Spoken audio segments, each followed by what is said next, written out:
Welcome to Ascend of Tales Audiobooks. Comment. Highlight: the comedy at Fountain Cottage by Ernest Brahma. At Johnny Bogood, 7983. What's so funny 'bout Diz Store EE? Today, we present The Phoenix on the Sword by Robert E. Howard, the very first story to feature Conan the Barbarian, first published in Weird Tales magazine in 1932. Don't forget to like, subscribe, and tap the notification bell. This story is in the public domain. This narration is produced by Ascend of Tales Audiobooks for lovers of heroic fantasy and timeless adventure. Now, prepare for the legend that began it all, a tale of might, magic, and destiny. The Phoenix on the Sword by Robert E. Howard. Know, O Prince, that between the years when the oceans drank Atlantis and the gleaming cities, and the years of the rise of the sons of Arias, there was an age undreamed of, when shining kingdoms lay spread across the world like blue mantles beneath the stars. Nemedia, Ophir, Brithunia, Hyperborea, Zamora, with its dark-haired women and towers of spider-haunted mystery, Zingara with its chivalry, Koth that bordered on the pastoral lands of Shem, Stygia with its shadow-guarded tombs, Hyrcania, whose riders wore steel and silk and gold. But the proudest kingdom of the world was Aquilonia, reigning supreme in the dreaming west. Hither came Conan, the Cimmerian, black-haired, sullen-eyed, sword in hand, a thief, a reaver, a slayer, with gigantic melancholies and gigantic mirth, to tread the jeweled thrones of the earth under his sandaled feet. The Nemedian chronicles, over shadowy spires and gleaming towers, lay the ghostly darkness and silence that runs before dawn. Into a dim alley, one of a veritable labyrinth of mysterious winding ways, 4 masked figures came hurriedly from a door which a dusky hand furtively opened. They spoke not, but went swiftly into the gloom, cloaks wrapped closely about them. As silently as the ghosts of murdered men, they disappeared in the darkness. Behind them, a sardonic countenance was framed in the partly open door. A pair of evil eyes glittered malevolently in the gloom. "Go into the night, creatures of the night," a voice mocked. "O fools! Your doom hounds your heels like a blind dog, and you know it not." The speaker closed the door and bolted it, then turned and went up the corridor, candle in hand. He was a somber giant, whose dusky skin revealed his Stygian blood. He came into an inner chamber, where a tall, lean man in worn velvet lounged like a great lazy cat on a silken couch, sipping wine from a huge golden goblet. "Well, Ascalante," said the Stygian, setting down the candle, "your dupes have slunk into the streets like rats from their burrows. You work with strange tools." "Tools?" replied Ascalante. "Why, they consider me that. For months now, ever since the rebel force summoned me from the southern desert, I have been living in the very heart of my enemies, hiding by day in this obscure house, skulking through dark alleys and darker corridors at night. And I have accomplished what those rebellious nobles could not. Working through them and through other agents, many of whom have never seen my face, I have honeycombed the empire with sedition and unrest. In short, I, working in the shadows, have paved the downfall of the king who sits throned in the sun. By Mitra, I was a statesman before I was an outlaw. And these dupes who deem themselves your masters? They will continue to think that I serve them until our present task is completed. Who are they to match wits with Ascalante? Volmana, the dwarfish count of Carabon; Grommel, the giant commander of the Black Legion; Dion, the fat baron of Attalus; Rinaldo, the hair-brained minstrel; I am the force which has welded together the steel in each, and by the clay in each, I will crush them when the time comes. But that lies in the future. Tonight, the king dies. Days ago, I saw the Imperial squadrons ride from the city, said the Stygian. They rode to the frontier, which the heathen Picts assail, thanks to the strong liquor which I've smuggled over the borders to madden them. Dion's great wealth made that possible, and Volmana made it possible to dispose of the rest of the Imperial troops which remained in the city. Through his princely kin in Nemedia, it was easy to persuade King Numa to request the presence of Count Trocero of Poitin, Seneschal of Aquilonia. And of course, to do him honor, he'll be accompanied by an imperial escort, as well as his own troops, and Prospero, King Conan's right-hand man. That leaves only the king's personal bodyguard in the city, beside the Black Legion. Through Grommel, I've corrupted a spendthrift officer of that guard and bribed him to lead his men away from the king's door at midnight. Then, with 16 desperate rogues of mine, we enter the palace by a secret tunnel. After the deed is done, even if the people do not rise to welcome us, Grommel's Black Legion will be sufficient to hold the city and the crown. And Dion thinks that crown will be given to him. Yes, the fat fool claims it by reason of a trace of royal blood. Conan makes a bad mistake in letting men live who still boast descent from the old dynasty, from which he tore the crown of Aquilonia. Volmana wishes to be reinstated in royal favor, as he was under the old regime, so that he may lift his poverty-ridden estates to their former grandeur.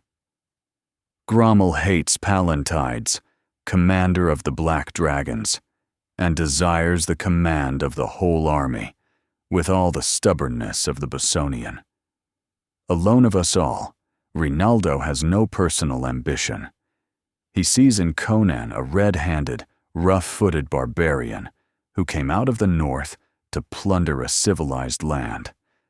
He idealizes the king, whom Conan killed to get the crown, remembering only that he occasionally patronized the arts, and forgetting the evils of his reign, and he is making the people forget. Already they openly sing the lament for the king, in which Rinaldo lauds the sainted villain and denounces Conan as that black-hearted savage from the abyss. Conan laughs, but the people snarl. Why does he hate Conan? Poets always hate those in power. To them, perfection is always just behind the last corner, or beyond the next. They escape the present in dreams of the past and future. Rinaldo is a flaming torch of idealism, rising, as he thinks, to overthrow a tyrant and liberate the people. As for me, well, a few months ago I had lost all ambition but to raid the caravans for the rest of my life. Now, old dreams stir. Conan will die. Dion will mount the throne. Then he, too, will die. One by one, all who oppose me will die. By fire, or steel, or those deadly wines you know so well how to brew.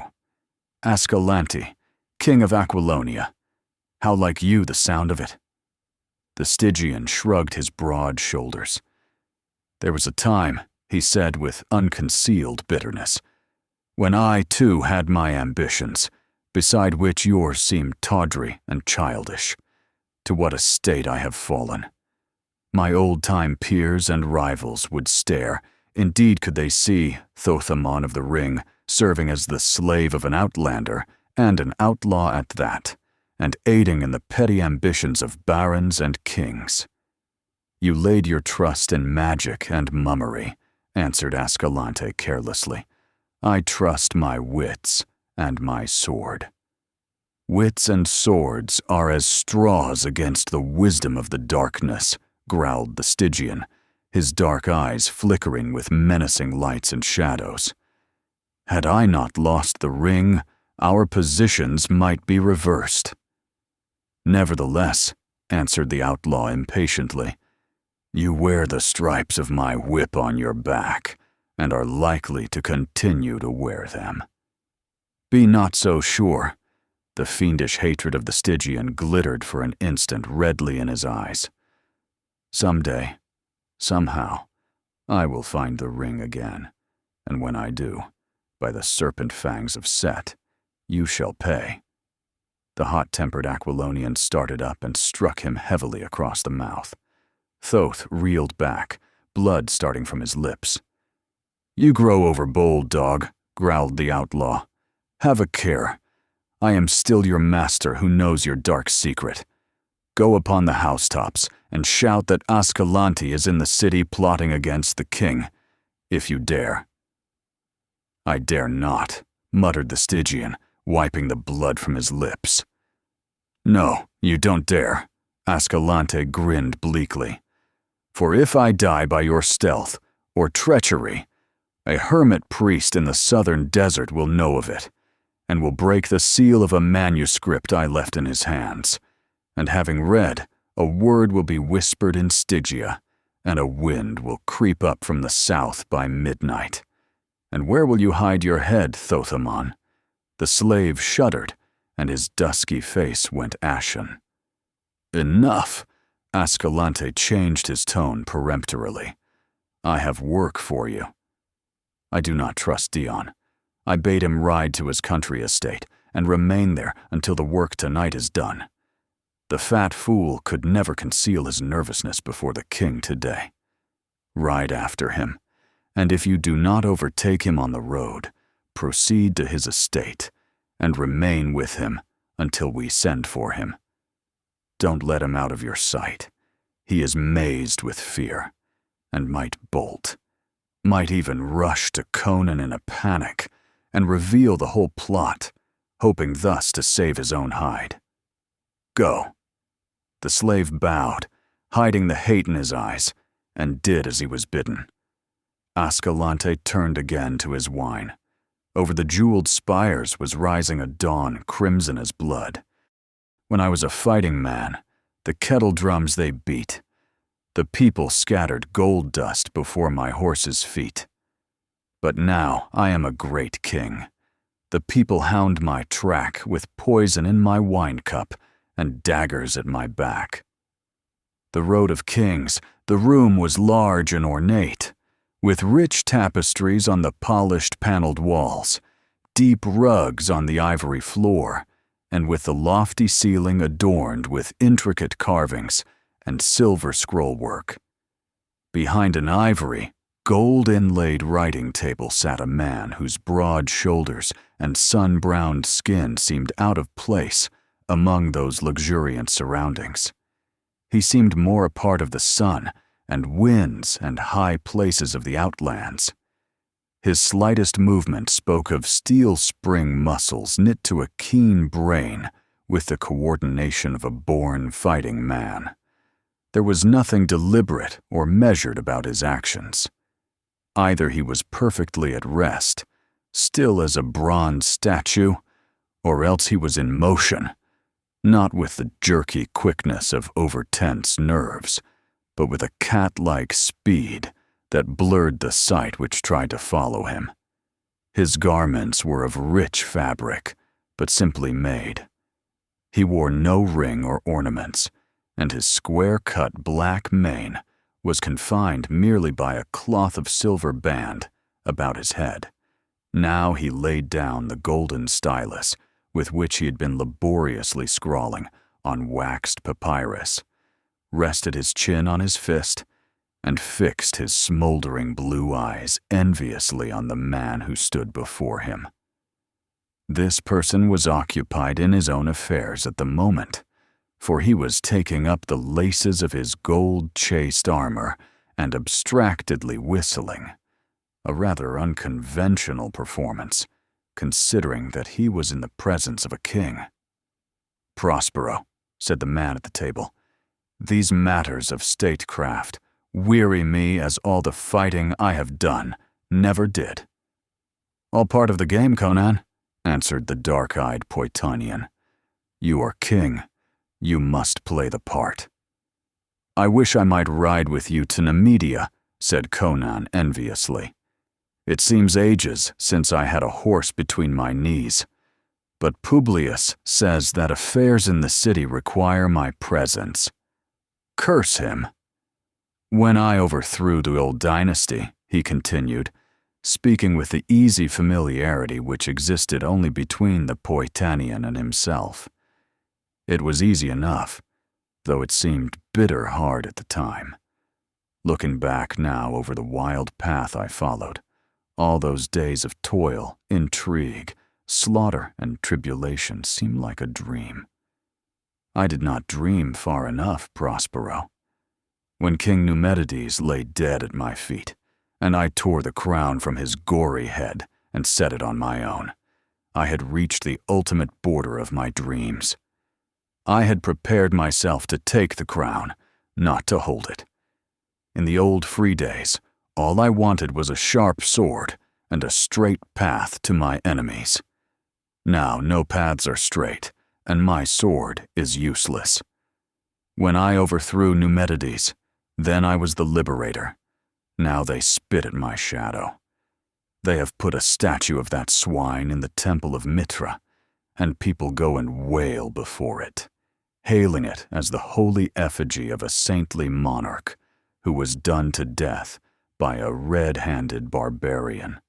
When I led her armies to victory as a mercenary, Aquilonia overlooked the fact that I was a foreigner, but now she cannot forgive me. Now in Mitra's temple there come to burn incense to Numedides' memory, men whom his hangman maimed and blinded, men whose sons died in his dungeons, whose wives and daughters were dragged into his seraglio, the fickle fools. "Rinaldo is largely responsible," answered Prospero, drawing up his sword belt another notch.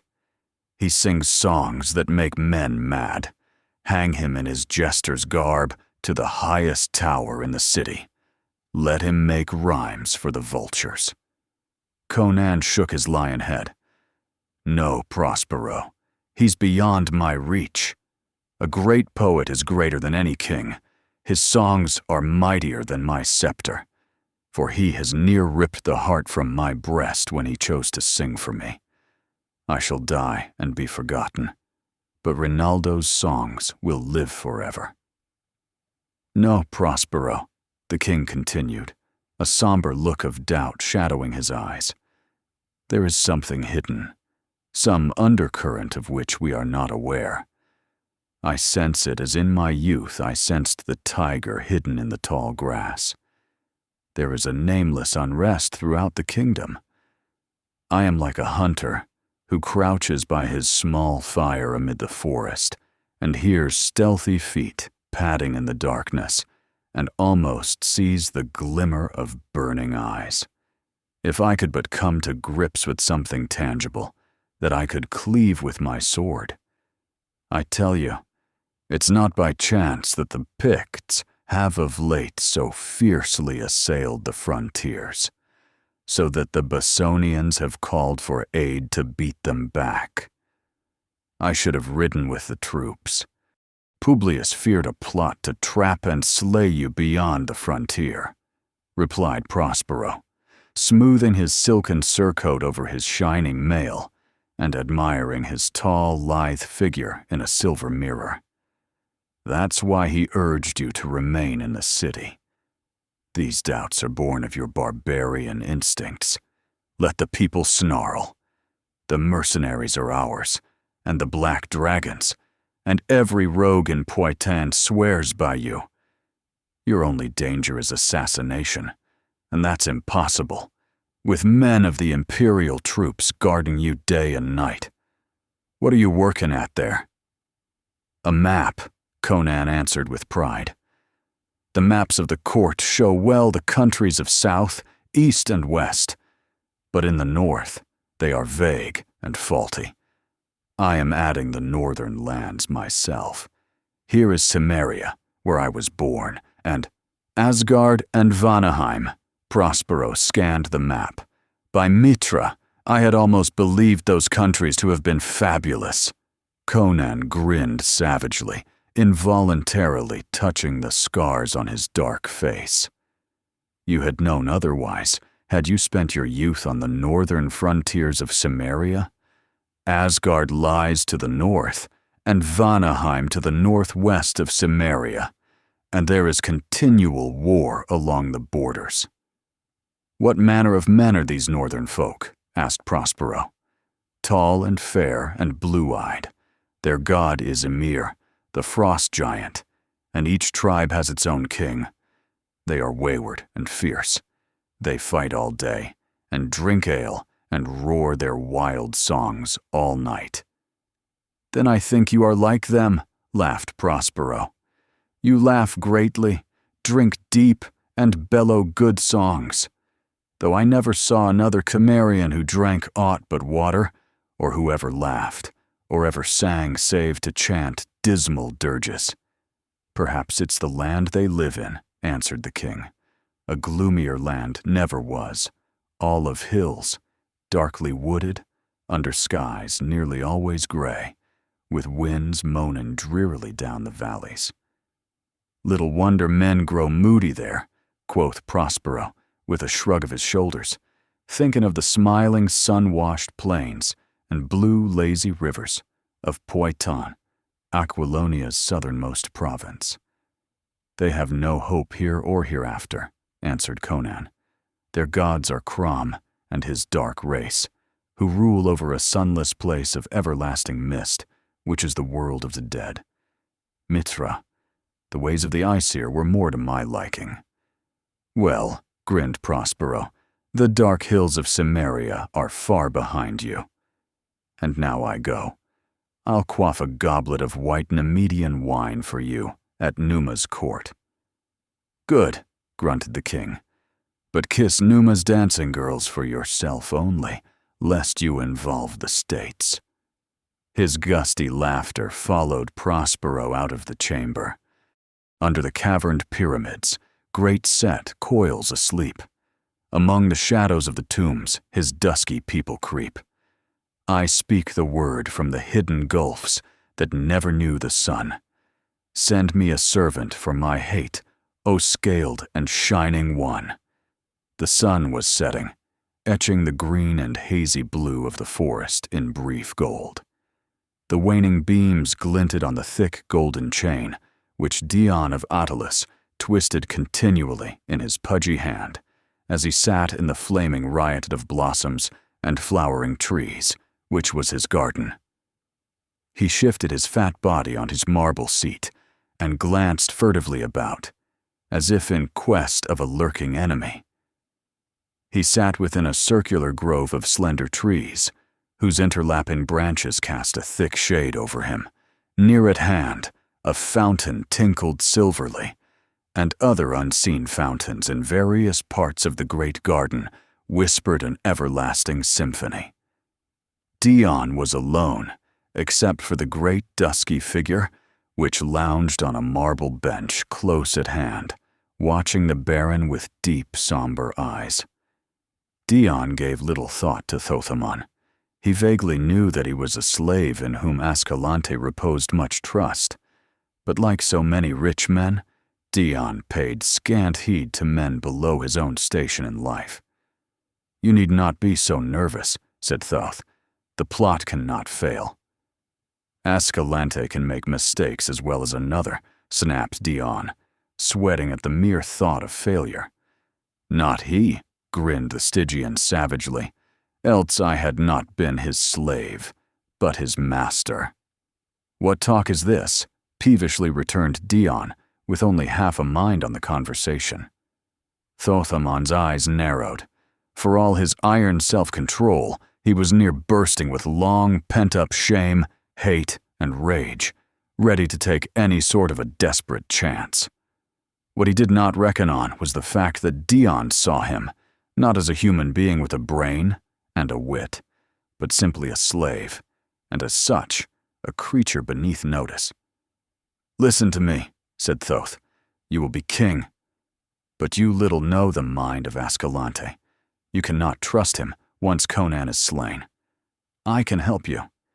If you will protect me when you come to power, I will aid you. Listen, my lord. I was a great sorcerer in the south. Men spoke of Thoth Ammon as they spoke of Ramon. King Tisfon of Stygia gave me great honor, casting down the magicians from the high places to exalt me above them. They hated me, but they feared me, for I controlled beings from outside, which came at my call and did my bidding. By Set, mine enemy knew not the hour when he might awake at midnight to feel the taloned fingers of a nameless horror at his throat.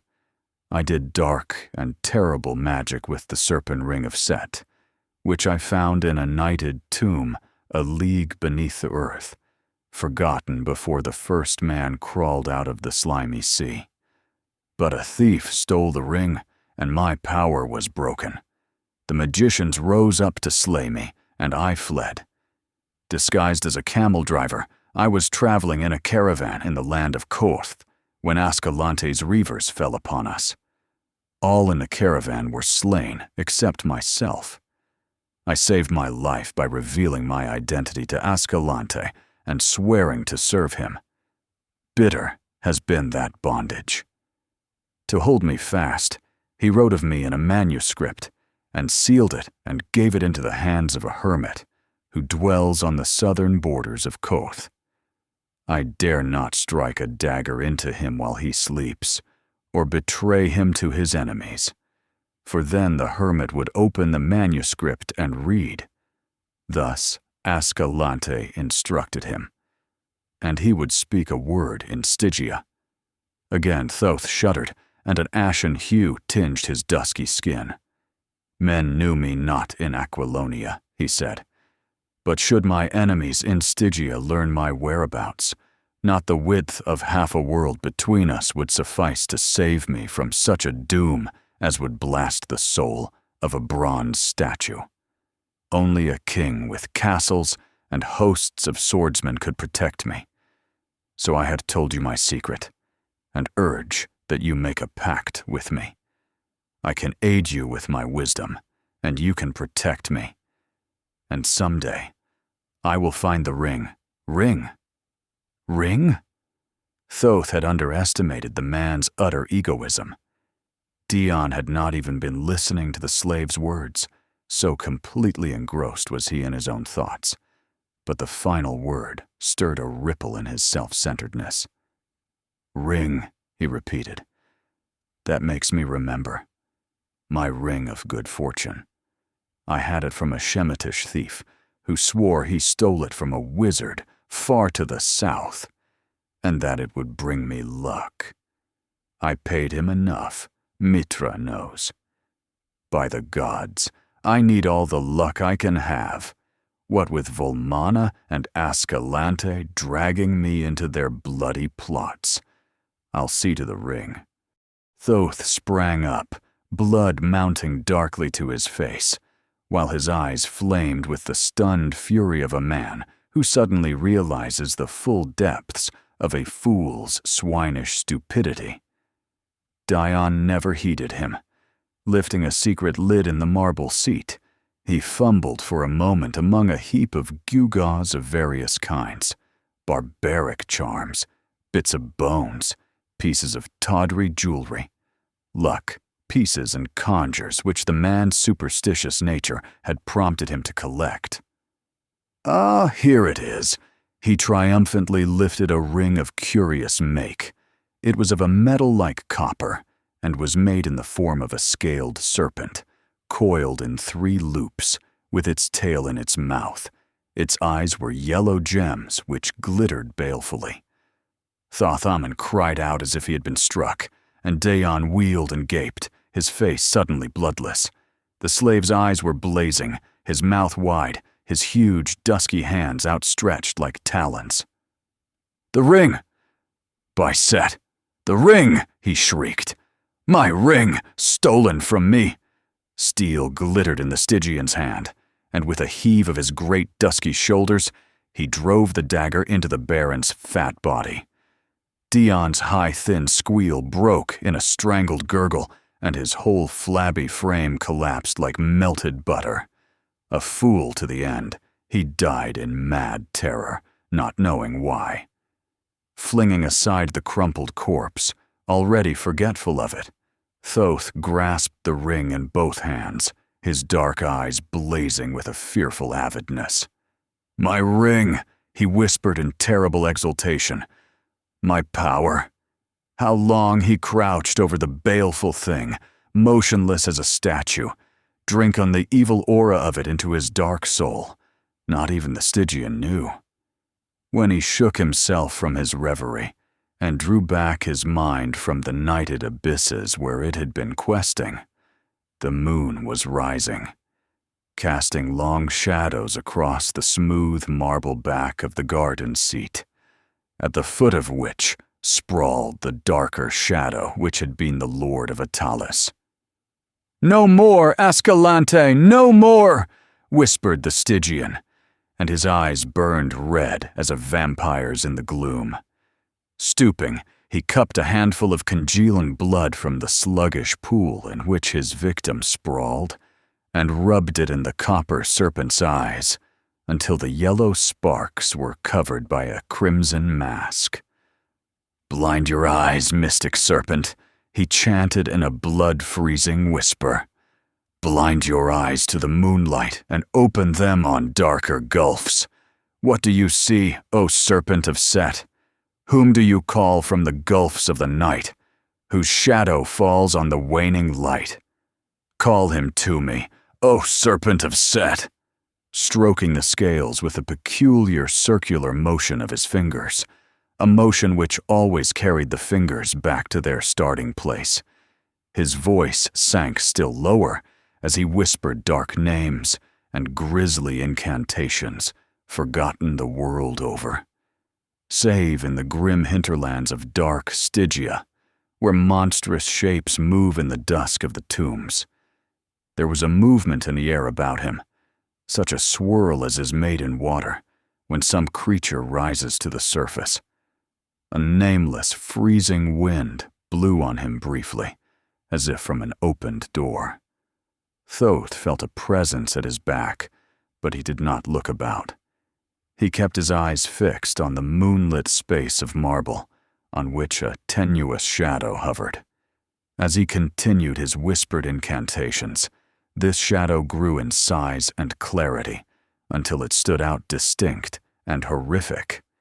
Its outline was not unlike that of a gigantic baboon, but no such baboon ever walked the earth, not even in Stygia. Still Thoth did not look, but drawing from his girdle a sandal of his master, always carried in the dim hope that he might be able to put it to such use, he cast it behind him. "Know it well, slave of the ring," he exclaimed. "Find him who wore it and destroy him. Look into his eyes and blast his soul before you tear out his throat. Kill him." I, in a blind burst of passion, and all with him. Etched on the moonlit wall, Thoth saw the horror lower its misshapen head and take the scent like some hideous hound. Then the grisly head was thrown back, and the thing wheeled and was gone like a wind through the trees. The Stygian flung up his arms in maddened exultation, and his teeth and eyes gleamed in the moonlight. A soldier on guard without the walls yelled in startled horror as a great, loping black shadow with flaming eyes cleared the wall and swept by him with a swirling rush of wind. But it was gone so swiftly that the bewildered warrior was left wondering whether it had been a dream or a hallucination. When the world was young and men were weak, and the fiends of the night walked free, I strove with Set, by fire and steel and the juice of the upas tree. Now that I sleep in the mount's black heart, and the ages take their toll, forget ye him who fought with the snake to save the human soul. Alone in the great sleeping chamber, with its high golden dome, King Conan slumbered and dreamed. through swirling gray mists, he heard a curious call, faint and far, and though he did not understand it, it seemed not within his power to ignore it. Sword in hand, he went through the gray mist, as a man might walk through clouds, and the voice grew more distinct as he proceeded until he understood the word it spoke. It was his own name that was being called across the gulfs of space or time. Now the mists grew lighter, and he saw that he was in a great dark corridor that seemed to be cut in solid black stone. It was unlighted, but by some magic he could see plainly. The floor, ceiling, and walls were highly polished and gleamed dull, and they were carved with the figures of ancient heroes and half-forgotten gods. He shuddered to see the vast, shadowy outlines of the nameless old ones, and he knew somehow that mortal feet had not traversed the corridor for centuries. He came upon a wide stair carved in the solid rock, and the sides of the shaft were adorned with esoteric symbols so ancient and horrific that King Conan's skin crawled. The steps were carven each with the abhorrent figure of the old serpent, Set, so that at each step he planted his heel on the head of the snake, as it was intended from old times. But he was none the less at ease for all that. But the voice called him on, and at last, in darkness that would have been impenetrable to his material eyes, he came into a strange crypt and saw a vague, white-bearded figure sitting on a tomb. Conan's hair rose up and he grasped his sword, but the figure spoke in sepulchral tones. "Oh, man, do you know me?" "Not I, by Crom," swore the king. "Man," said the ancient, "I am Epimetreus." "But Epimetreus the sage has been dead for 1,500 years, stammered Conan. "Hearken," spoke the other commandingly. "As a pebble cast into a dark lake sends ripples to the further shores, happenings in the unseen world have broken like waves on my slumber.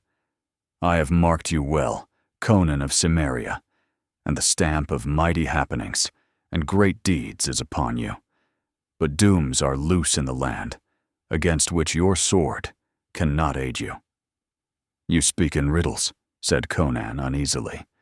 "Let me see my foe, and I'll cleave his skull to the teeth."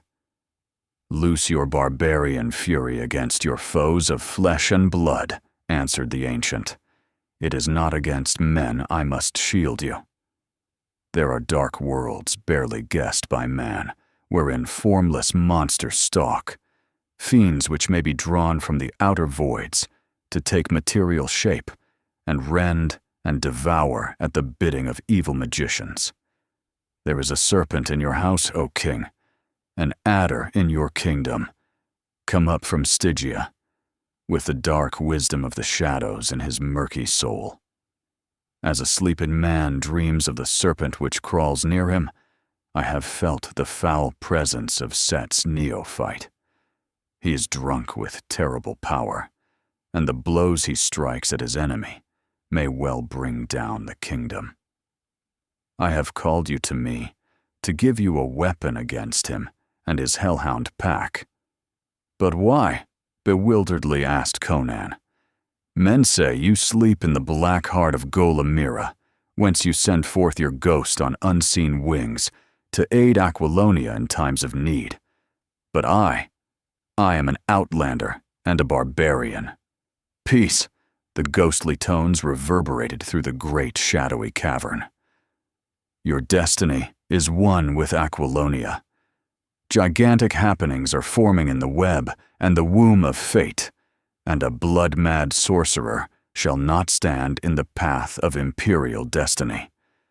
Ages ago, Set coiled about the world like a python about its prey. All my life, which was as the lives of 3 common men, I fought him. I drove him into the shadows of the mysterious south, but in dark Stygia, men still worship him, who to us is the archdemon. As I fought Set, I fight his worshippers, his votaries, and his acolytes. Hold out your sword." Wondering, Conan did so, and on the great blade, close to the heavy silver guard, the ancient traced with a bony finger a strange symbol that glowed like white fire in the shadows.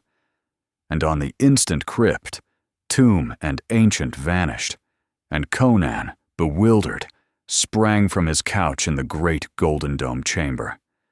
And as he stood, bewildered at the strangeness of his dream, he realized that he was gripping his sword in his hand, and his hair prickled at the nape of his neck, for on the broad blade was carven a symbol, the outline of a phoenix, and he remembered that on the tomb in the crypt he had seen what he had thought to be a similar figure, carved of stone. Now he wondered if it had been but a stone figure, and his skin crawled at the strangeness of it all. Then as he stood, a stealthy sound in the corridor outside brought him to life, and without stopping to investigate, he began to don his armor. Again, he was the barbarian, suspicious and alert as a gray wolf at bay. What do I know of cultured ways, the guilt, the craft, and the lie? I, who was born in a naked land and bred in the open sky. The subtle tongue, the sophist guile, they fail when the broadswords sing. Rush in and die, dogs. I was a man before I was a king. The road of kings. Through the silence which shrouded the corridor of the royal palace, stole 20 furtive figures. Their stealthy feet, bare or cased in soft leather, made no sound, either on thick carpet or bare marble tile. The torches which stood in niches along the halls gleamed red on dagger, sword, and keen-edged axe.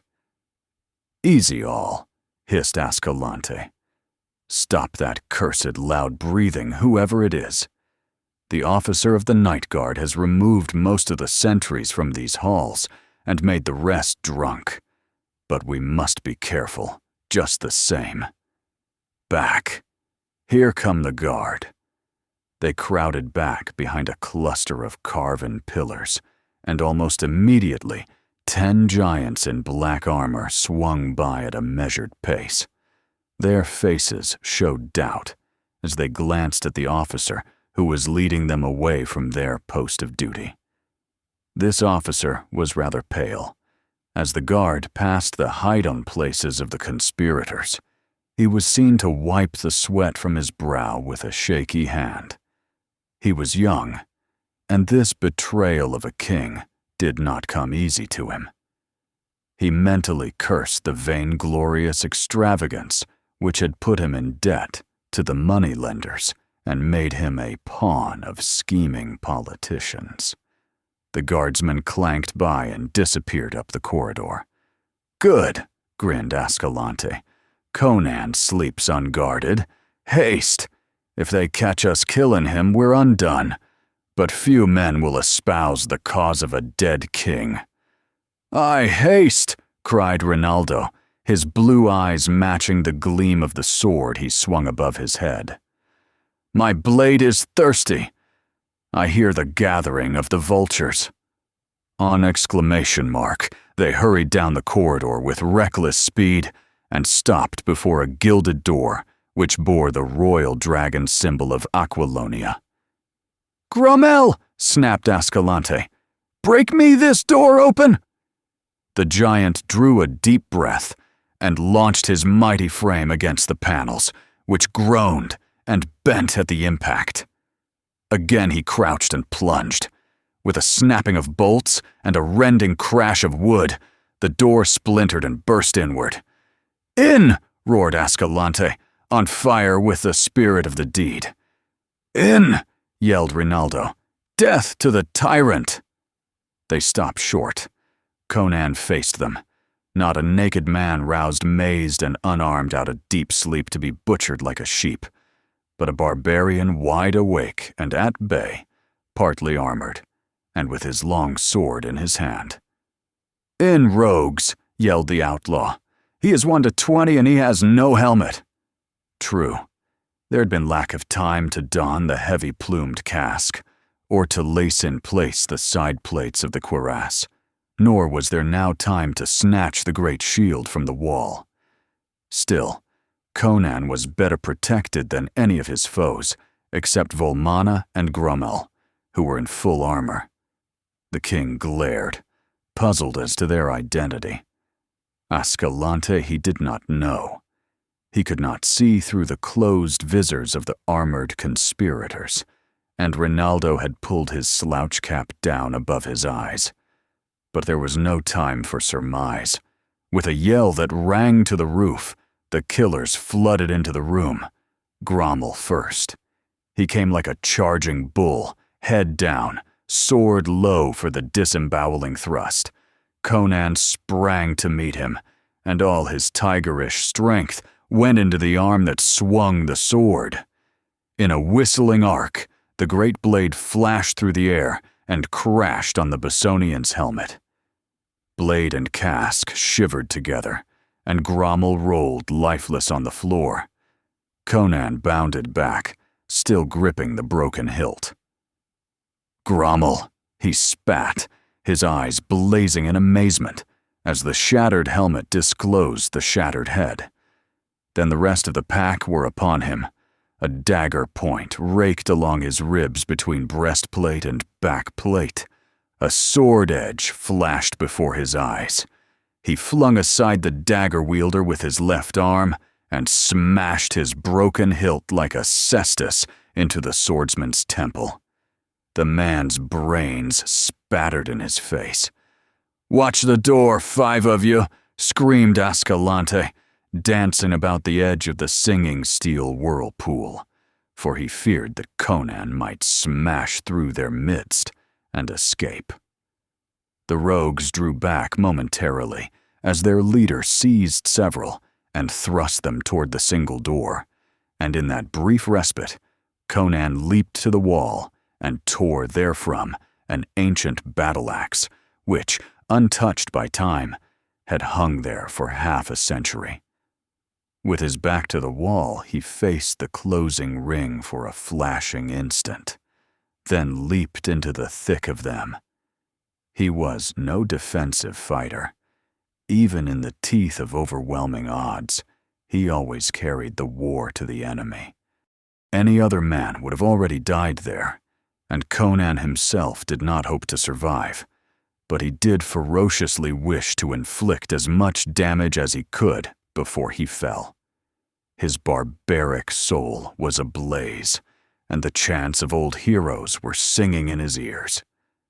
As he sprang from the wall, his axe dropped an outlaw with a severed shoulder, and the terrible backhand return crushed the skull of another. Swords whined venomously about him, but death passed him by breathless margins. The Cimmerian moved in, a blur of blinding speed.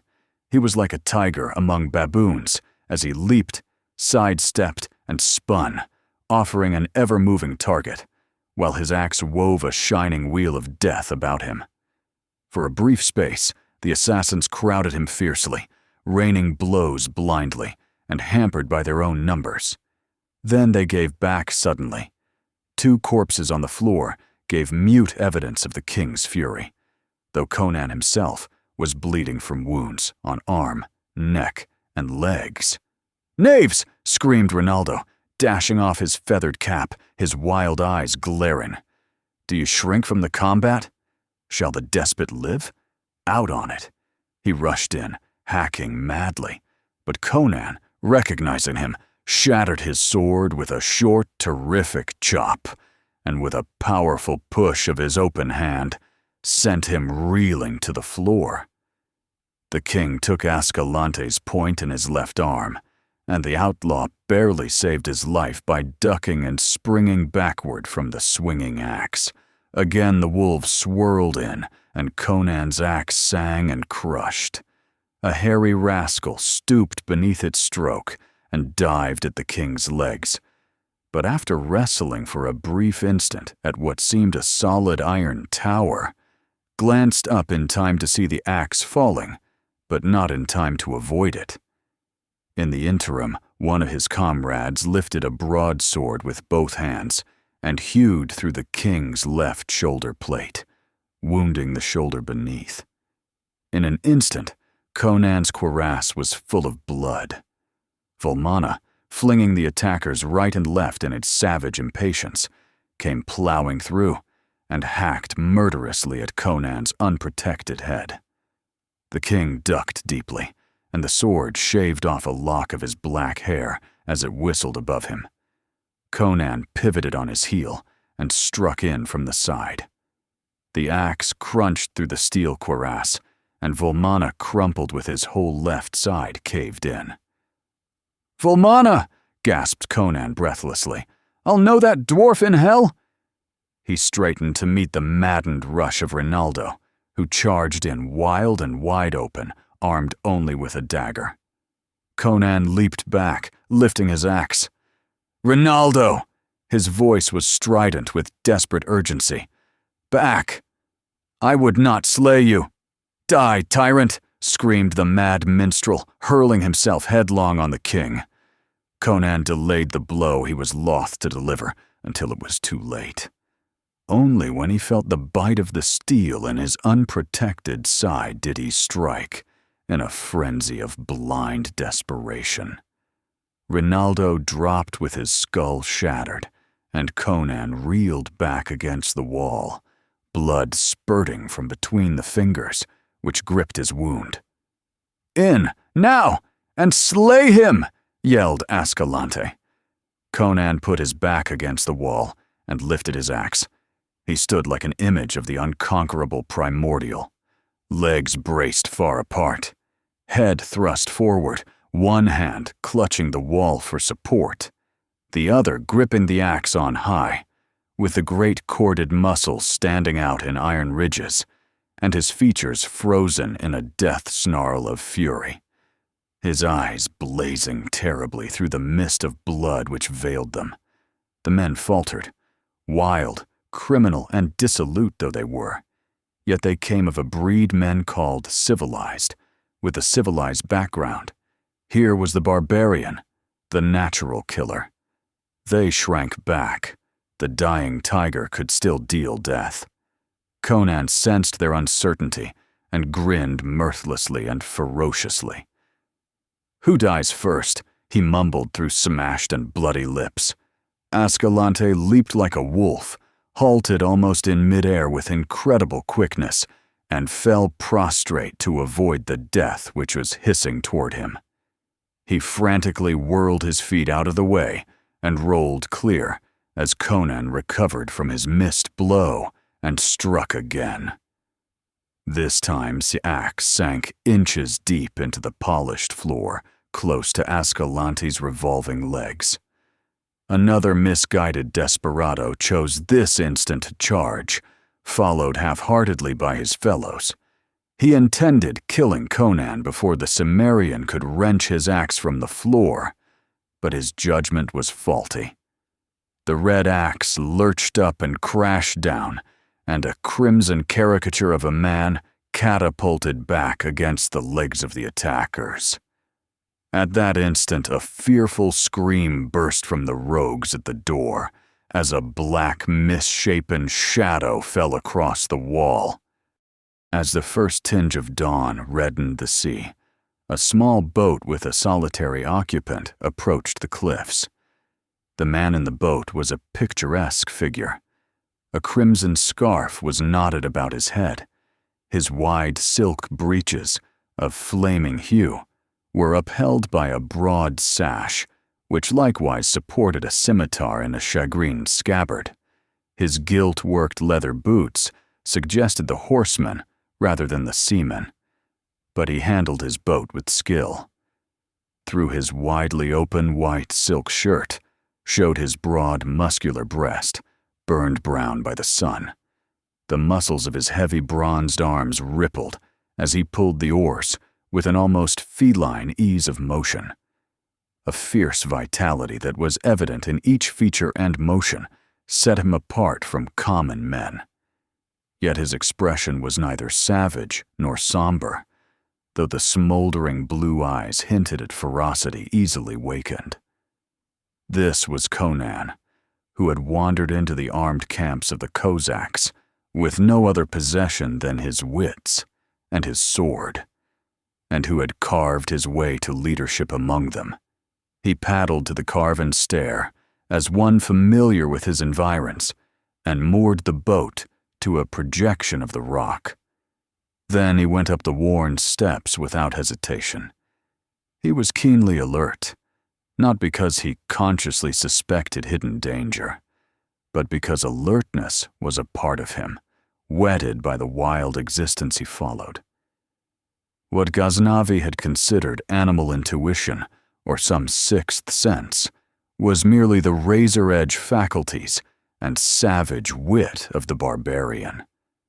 Conan had no instinct to tell him that men were watching him from a covert among the reeds of the mainland. As he climbed the cliff, one of these men breathed deeply and stealthily lifted a bow. Jehungir caught his wrist and hissed an oath into his ear. "Fool! Will you betray us? Don't you realize he is out of range? Let him get upon the island. He will go looking for the girl. We will stay here a while. He may have sensed our presence or guessed our plot. He may have warriors hidden somewhere. We will wait. In an hour, if nothing suspicious occurs, we'll row up to the foot of the stair and await him there. If he does not return in a reasonable time, some of us will go upon the island and hunt him down. But I do not wish to do that if it can be helped. Some of us are sure to die if we have to go into the bush after him. I had rather catch him descending the stair, where we can feather him with arrows from a safe distance." Meanwhile, the unsuspecting Cossack had plunged into the forest. He went silently in his soft leather boots, his gaze sifting every shadow in eagerness to catch sight of the splendid tawny-haired beauty of whom he had dreamed ever since he had seen her in the pavilion of Jehungir Aga by Fort Gori. He would have desired her, even if she had displayed repugnance toward him, but her cryptic smiles and glances had fired his blood, and with all the lawless violence which was his heritage, he desired that white-skinned, golden-haired woman of civilization. He had been on Zapur before. Less than a month ago, he had held a secret conclave here with a pirate crew. He knew that he was approaching a point where he could see the mysterious ruins which gave the island its name, and he wondered if he would find the girl hiding among them. Even with the thought, he stopped as though struck dead. Ahead of him, among the trees, rose something that his reason told him wasn't possible. It was a great dark green wall, with towers rearing beyond the battlements. Conan stood paralyzed in the disruption of the faculties, which demoralizes anyone who is confronted by an impossible negation of sanity. He doubted neither his sight nor his reason, but something was monstrously out of joint. Less than a month ago, only broken ruins had showed among the trees. What human hands could rear such a mammoth pile as now met his eyes in the few weeks which had elapsed? Besides, the buccaneers who roamed Vilayet ceaselessly would have learned of any work going on such a stupendous scale, and would have informed the Cossacks. There was no explaining this thing, but it was so. He was on Zapur, and that fantastic heap of towering masonry was on Zapur, and all was madness and paradox. Yet it was all true. He wheeled back through the jungle, down the carven stair, and across the blue waters to the distant camp at the mouth of the Zaporoska. In that moment of unreasoning panic, even the thought of halting so near the inland sea was repugnant. He would leave it behind him, would quit the armed camps and the steppes, and put 1,000 miles between him and the blue, mysterious East, where the most basic laws of nature could be set at naught. By what diabolism he could not guess. For an instant the future fate of kingdoms that hinged on this gay-clad barbarian hung in the balance.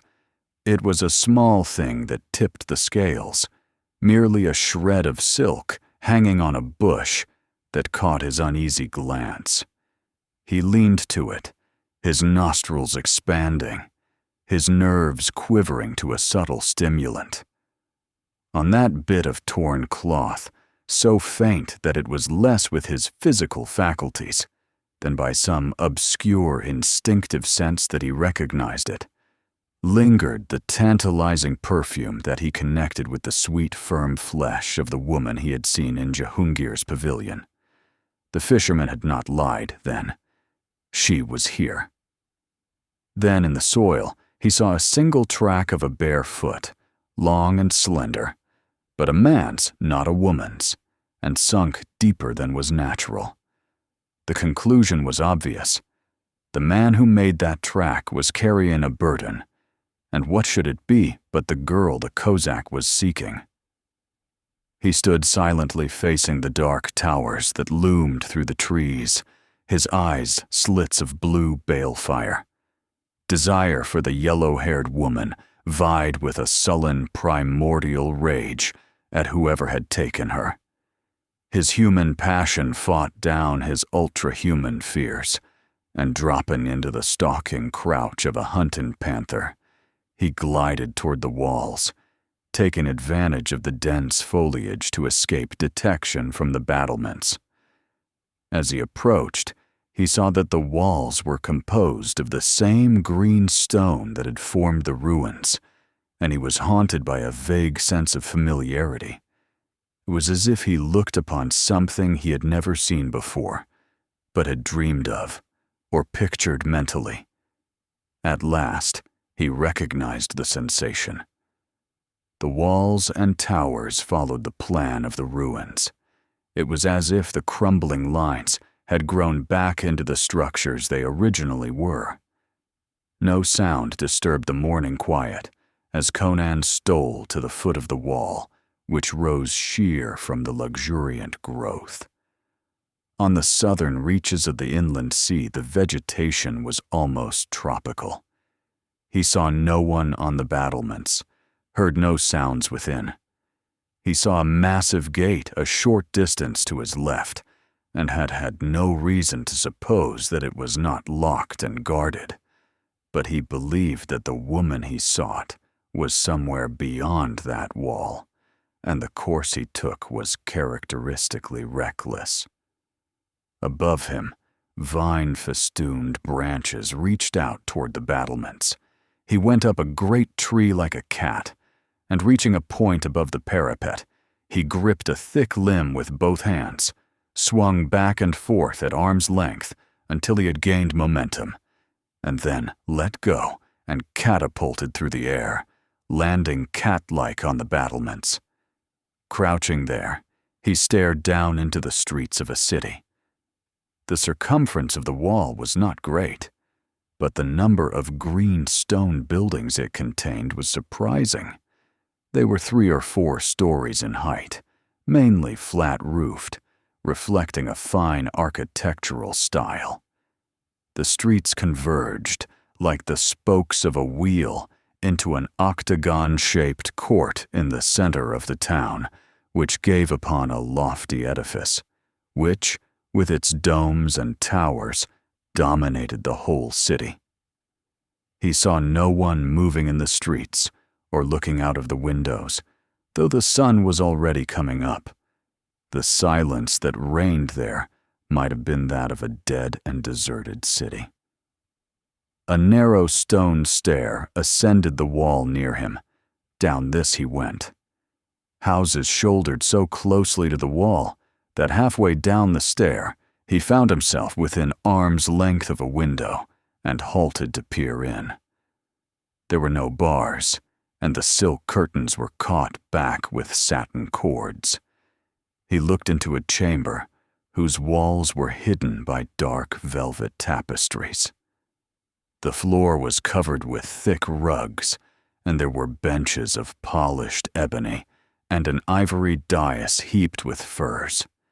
He was about to continue his descent when he heard the sound of someone approaching in the street below. Before the unknown person could come round a corner and see him on the stair, he stepped quickly across the intervening space and dropped lightly into the room, drawing his scimitar. He stood for an instant statue-like. Then, as nothing happened, he was moving across the rugs toward an arched doorway when a hanging was drawn aside, revealing a cushioned alcove from which a slender, dark-haired girl regarded him with languid eyes.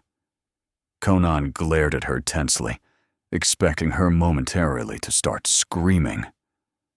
But she merely smothered a yawn with a dainty hand, rose from the alcove, and leaned negligently against the hanging which she held with one hand. She was undoubtedly a member of a white race, though her skin was very dark. Her square-cut hair was black as midnight, her only garment a wisp of silk about her supple hips. Conan held out the broken weapon, and the high priest cried out and fell to his knees. "Mitra, guard us against the powers of darkness," he gasped. "The king has indeed talked with Epimetreus this night. There on the sword, it is the secret sign none might make but him, the emblem of the immortal phoenix which broods forever over his tomb. A candle. Quick. Look again at the spot where the king said the goblin died. It lay in the shade of a broken screen. They threw the screen aside and bathed the floor in a flood of candlelight. And a shuddering silence fell over the people as they looked. Then some fell on their knees, calling on Mitra, and some fled screaming from the chamber. There, on the floor, where the monster had died, there lay, like a tangible shadow, a broad, dark stain that could not be washed out. The thing had left its outline clearly etched in its blood, and that outline was of no being of a sane and normal world. Grim and horrific it brooded there, like the shadow cast by one of the apish gods that squat on the shadowy altars of dim temples in the dark land of Stygia. That was the phoenix on the sword. Did you feel the power of Howard's writing, the clash of blades, the weight of destiny? Share your favorite moment in the comments below. We love hearing your thoughts on these timeless epics. If you enjoyed this adventure, like the video, subscribe for more classic tales of fantasy and courage, and share it with fans of heroic storytelling. Join us again for another journey through the worlds of myth, mystery, and might. Right here, where timeless tales live again.